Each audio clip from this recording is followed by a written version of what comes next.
આ વાર્તાનો ઉદ્દેશ કોઈને ઠેસ પહોંચવાડવાનો નથી. આ વાર્તા ફક્ત મનોરંજન માટે બનાવવામાં આવી છે. હું ધીરે ધીરે મારો હાથ નીચે લઈ ગઈ. મને જોરદાર વીજળીનો કરંટ લાગ્યો. મને લાગ્યું કે તે ખરેખર મોટો થઈ ગયો છે. હવે તે છોકરો નથી લાગતો. હે ભગવાન! મારી આંખો ફાટી ગઈ અને મારો જીવ ઊંચો થઈ ગયો. મિત્રો, વાર્તા ખૂબ જ સુંદર અને રોમેન્ટિક છે અને બનાવવામાં ખૂબ જ મહેનત લાગે છે. જો તમે ચેનલ ઉપર નવા હોવ ને તો ચેનલને સબસ્ક્રાઈબ જરૂર કરી દેજો. મારું નામ વૈશાલી છે અને હું 27 વર્ષની ખૂબ જ સુંદર મહિલા છું અને હું રાજકોટની અંદર રહું છું. મારા પતિ નગરપાલિકાની અંદર જોબ કરે છે, એટલે તેમને અવારનવાર બીજા શહેરમાં પોસ્ટિંગ થવાને લીધે અમારે ઘર બદલતા રહેવું પડે છે. મારે એક 2 વર્ષની છોકરી છે. મારા ઘરની અંદર મારા સાસુ સસરા રહે છે. ભગવાનની દયાથી અમારા પૈસાની કોઈ કમી નથી. મારો સંસાર ખૂબ જ સારી રીતે ચાલી રહ્યો હતો, પરંતુ જીવનમાં એક વાતની ખોટ હતી.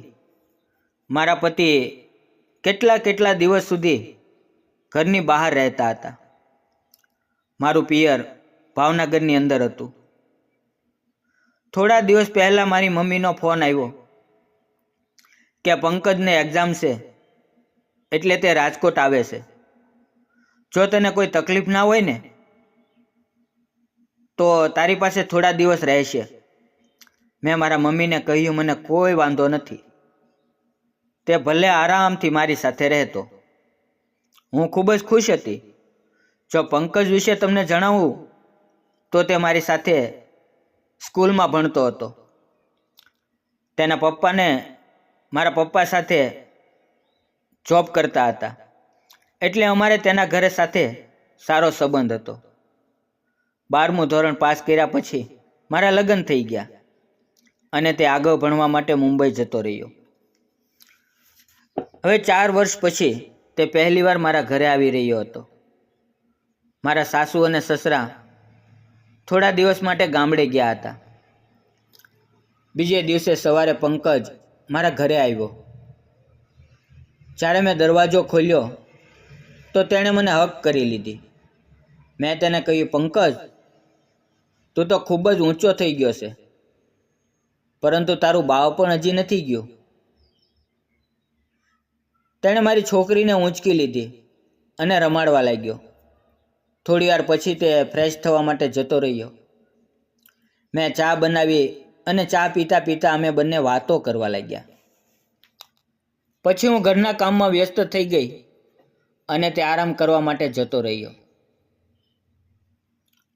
રાતના 9 વાગ્યે અમે બંને સાથે જમ્યા અને સૂવાની તૈયારી કરવા લાગ્યા.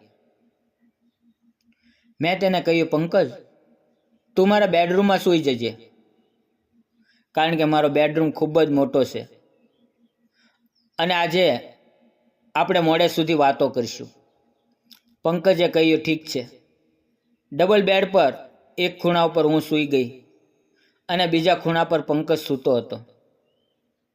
અમારી બંનેની વચ્ચે મારી છોકરી હતી. તે પંકજની સાથે રમતી હતી. હું અને પંકજ વાતો કરવા લાગ્યા. થોડી વાર પછી તેને નીંદર આવવા લાગી, એટલે તેણે કહ્યું, હવે હું સૂઈ જાઉં છું. મેં લાઇટ બંધ કરી દીધી. થોડી વાર પછી મેં મારી છોકરીને એક બાજુ સુવડાવી અને હું તેની પાસે સૂઈ ગઈ. હું તેના વાવમાં મારો હાથ ફેરવવા લાગી. તે ખૂબ જ નિંદરમાં હતો. મારા હાથ તેના ગાલ ઉપર ફરવા લાગ્યા. થોડી વાર એમ જ ચાલ્યું. પછી મેં મારા હાથ હટાવી લીધા. ત્યારે પંકજ બોલ્યો, પ્લીઝ આમ કરતા રહો, મને ખૂબ જ સારું લાગે છે. મેં હસતા હસતા કહ્યું, બદમાશ, મને એવું લાગ્યું કે તું સૂઈ ગયો છે. તો તેણે કહ્યું, હું તો સૂઈ ગયો હતો, પણ તમે મને જગાડી દીધો. હવે તેનો ચહેરો શરમને લીધે લાલ થઈ ગયો હતો. મેં તેને કહ્યું, તું આટલો બધો શા માટે શરમાય છે? આપણે બંને નાનપણમાં આમ જ રમતા હતા. જ્યારે આપણે ડૉક્ટર રમતા હતા ત્યારે તું મારા પૂરા શરીરની તપાસ કરતો હતો. તેણે મને કહ્યું, ત્યારે હું નાનો હતો. મેં તેને કહ્યું, તો અત્યારે શું બદલાઈ ગયું છે? આપણે અત્યારે પણ દોસ્ત હતા અને અત્યારે પણ દોસ્ત છીએ. લાવ મારો હાથ છોડ, મને જોવા દે. પંકજે મારો હાથ છોડી દીધો. હું ધીમે ધીમે હાથ લઈ ગઈ ત્યાં મને અચાનક જોરદાર કરંટ લાગ્યો. મને લાગ્યું કે ખરેખર તે સાચું બોલે છે. હવે તે નાનું બાળક નથી. હે ભગવાન કરીને મારી જીભ બહાર આવી ગઈ. મારી આંખ ફાટી ગઈ. પંકજ બોલ્યો, શું થયું? મેં તમને કહ્યું હતું કે હવે પહેલાં જેવું કાંઈ નથી. હું ધ્રુજી રહી હતી. મેં સપનામાં પણ નહોતું વિચાર્યું કે આવું પણ થઈ શકે છે. પંકજે કહ્યું, મને લાગે છે તમે પણ ખૂબ બદલાઈ ગયા છો. મેં કહ્યું, કેવી રીતે? તેણે કહ્યું કે હવે તમે ખૂબ જ ડબલ થઈ ગયા છો. તેની વાતો હવે મને વિચિત્ર લાગી રહી હતી. હું મારો ચહેરો તેના કાન પાસે લઈ ગઈ અને મેં કહ્યું, તારે કોઈ ગર્લફ્રેન્ડ છે? તો તેણે કહ્યું, નહીં. તો મેં તેને કહ્યું, તો મારે હવે તને બધું શીખવવું પડશે. મેં તેને શીખવવાનું શરૂ કર્યું અને હું તેને ધીમે ધીમે પૂછતી હતી કે તને કેવું લાગે છે? અને તે દરેક વખતે મારી વાતનો જવાબ સારું લાગે છે, સારું લાગે છે એમ ધીરેથી બોલતો. પછી તેણે કહ્યું, મને માફ કરજો. મને આના વિશે નોલેજ નથી. મને આ વિશે કોઈ માહિતી નથી. મેં તેને કહ્યું, કાંઈ વાંધો નહીં, હું તને બધું જ શીખવી દઈશ. કઈ રીતે આ ગણિતના પેપરનું સોલ્યુશન કરવાનું છે. અને પછી હું તેને ગુણાકાર, ભાગાકાર અને સરવાળાના દાખલા શીખવવા લાગી. તે પણ ખૂબ જ ઝડપથી અને સારી રીતે શીખી રહ્યો હતો. મને વિશ્વાસ નહોતો કે તે આટલું ઝડપી શીખી લેશે. પછી તો તે ખૂબ જ ઝડપથી ગણતરી કરવા લાગ્યો અને મેં હસતા હસતા કહ્યું, પંકજ, આજે તે ખૂબ મહેનતથી દાખલા ગણ્યા છે.